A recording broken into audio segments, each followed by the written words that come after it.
I'd like to introduce Dr. Cameron Cartier, who is a creative practitioner, writer, and researcher focused on public art, urban renewal, and environmental issues. She's a co-editor of The Everyday Practice of Public Art with Martin Zabracki and The Practice of Public Art with Shelley Willis, among many books that deal with cultural issues in the public sphere. She's a full professor at Emily Carr University of Art and Design in Vancouver and one of the most important contributors to debates about the role and importance of public art. Let me ask you the following question. You have a fascinating timeline about the history of public art in your book, The Everyday Practice of Public Art. Could you describe some of the key moments in that history which continue to resonate today? Sure. And I think even before I pick out those points, the idea of actually claiming and marking our histories as a field is critical, because so often I'll be working with artists or having discussions with practitioners where they have an idea that they think is cutting edge, and I want to go and work with communities doing a storefront as if it has never been done before.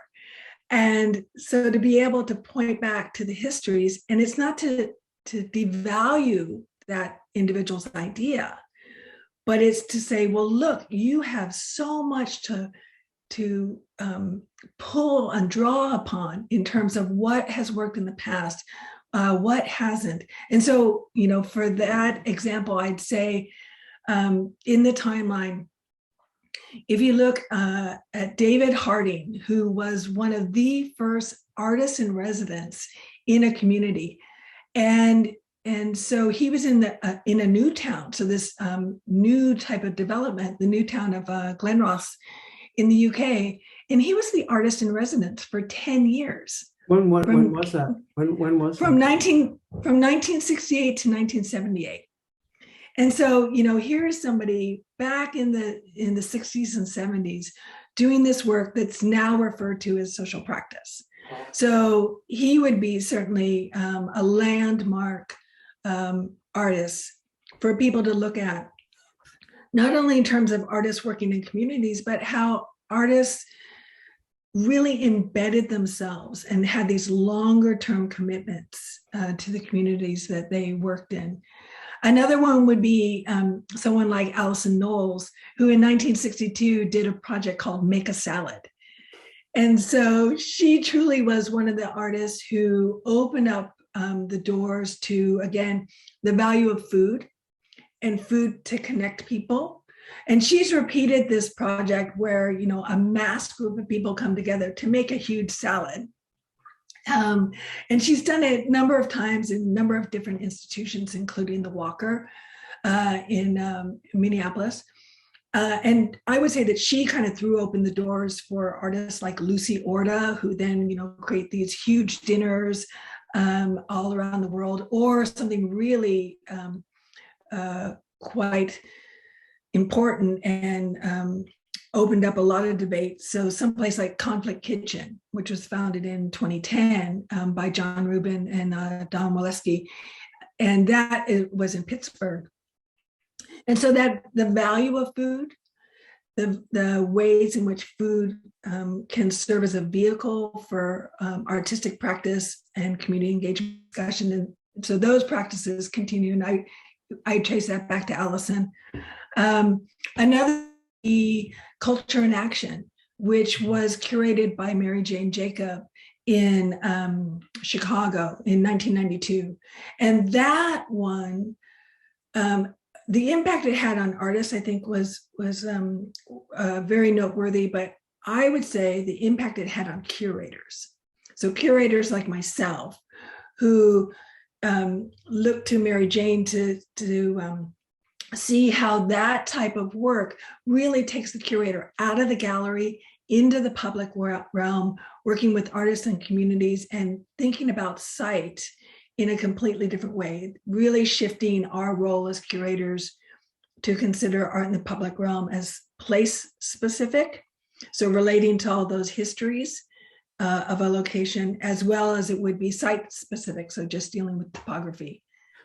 But even with that, you kind of, sorry. Yeah. So would you say there was a particular moment in this timeline, this history that, because you've mentioned three or four that are very significant, was there a conjunctural moment that just changed the way in which public art engages with urban and non-urban areas? Was there that, sometimes there's a pivot point, Yep. it shifts the Yep. ground quite dramatically. Was there a pivot point in the 60s or 70s that really forcefully pushed us in a new direction? Well, I would say that that's coming up with this idea around happenings for sure. Mhm. But the other thing I would say, there are certainly moments, and so moments like Culture in Action. But if you dig a bit deeper, it was actually the exhibition Mary Jane did before, which happened in, I think it was one of the Carolinas. It was at the Spoleto Art Festival, and she brought artists in and to really look at creating works that were related to the histories of places. So it was called Places with a Past. So happenings, which you just mentioned, represented an important, if not central, historical shift in the ways in which performance, music, improvisation, poetry, theater were presented to the public. At that time, in the 1950s and 60s, it was possible to envisage a new role for creative work in the public sphere. Has contemporary public art met that challenge? That's a tough one. That last bit about meeting the challenge, because what is the challenge? When I think about Capro, again, I think about those lineages. So, he when he did a happening, he literally threw the doors open, right? But he also did it figuratively in terms of how he threw open his ideas and his possibilities for his students. And one of those students was Suzanne Lacy. So then Suzanne Lacy, working with Ellen Capro, then she later goes on and defines new genre public art at an event called Mapping the Terrain. And that was in the 1989 to 1991, right? And we take it into a new direction. So I would say that the work that Capro did certainly had huge ripple effects. And I'm sure that at the time he had no idea what that was going to mean. But you can look at happenings, the Situationists, Fluxus, all of that work happening in the 50s and 60s. But along that, you have labor movements and the civil rights actions. And I would also say, like, early urban studies work that was happening, Jane Jacobs, The Death and Life of Great American Cities in 1961. So these things happening in parallel and the overlaps all are really manifest now in the ways in which public art, or I should say art in the public realm, and that even that switch, right, allows us as practitioners and researchers and writers to take on almost any territory now, if it's within the public domain. I think that's a very, very important point, because in one of your books, Habermas is brought in as an example of the convergence of the public sphere, public art, and public discourse. And the question of how public art and public discourse create a public sphere that is open, democratic, inviting, interactive, interactional, is a crucial issue for contemporary art today. And in some respects, Happenings was also a part of a movement in experimental cinema, in experimental theater, and related also to fine arts and painting, with a variety of painters beginning to perform their paintings and not just simply paint their paintings.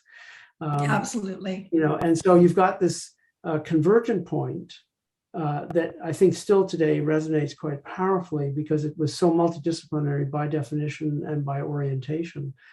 So I think the points you're making are very significant. But I guess the underlying question is, in relationship to someone like Habermas, has all of this advanced the public sphere and the open structure of public debate in a fair and academically rigorous and historically valid point and direction. So, you know, that we're in a very strange conjunctural point at this stage where we're faced with some precisely the opposite of what we were hoping for with public art when it exploded. I'd be interested in your feelings about that. Well, I think about that public space, the public plaza, as a really good example, and a pivotal moment in the U.S. history in terms of public art and social practice would have been 1992. So not only was mapping the terrain happening, but it was the 500-year anniversary of Columbus, quote unquote, discovering America. So that quincentenary, and there was the whole multicultural movement rippled through our cultural institutions at the time. And that has had reverberations. It also ebbs and flows, but I think as we are grappling with how we decolonize our institutions and recognize and support Indigenous knowledge and lived experiences, those conversations we're having right now were happening in 1992. So third question would be, can you talk a bit about the role that art and design schools have played in the growth of public art, and reference some of the wonderful projects you've been working on so we can better understand the context you're coming out of? I think this is a real challenge for art and design schools because, in essence, how are we teaching artists to work in public? You know, we have this very grounded model of the artist working in their studio, regardless of their medium, locked away in a dark room or at the ceramic wheel, and they're creating many works or working through experiments, and they're able to do that in the privacy of the studio. And what goes out into the public has already gone through a type of editing and curatorial process before the artists even show it to a gallerist, who then may show it to a museum. So there's all these steps and iterations that happen along the way. And the mechanisms for creating art in the public realm are not like that. And so we did a fabulous one with the city of Richmond, which is just, as you know, just below Vancouver.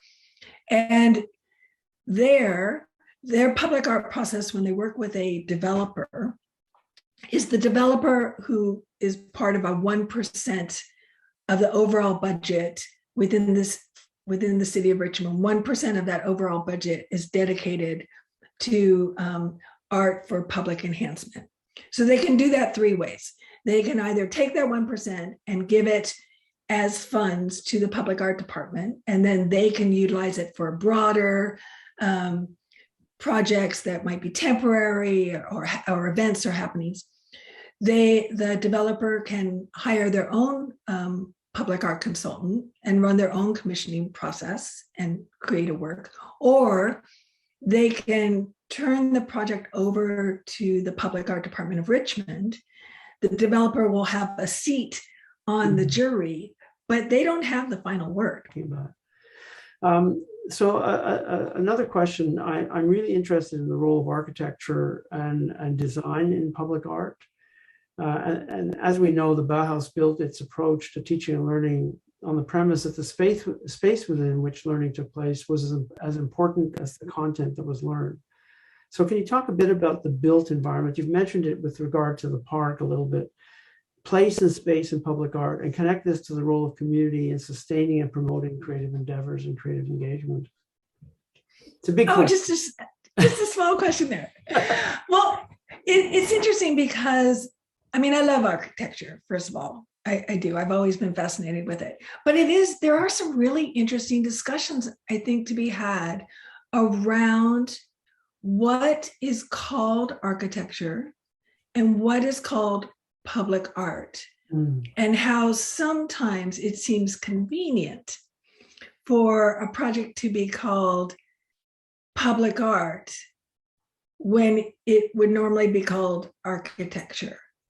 And so, and I don't think that they necessarily are mutually exclusive, but I just think sometimes things are identified as public art for not necessarily a convenience, but as a way to maybe open up other types of opportunities. Certainly, there are really interesting works that can move around the world, and the work itself doesn't change, but how you revision the space changes.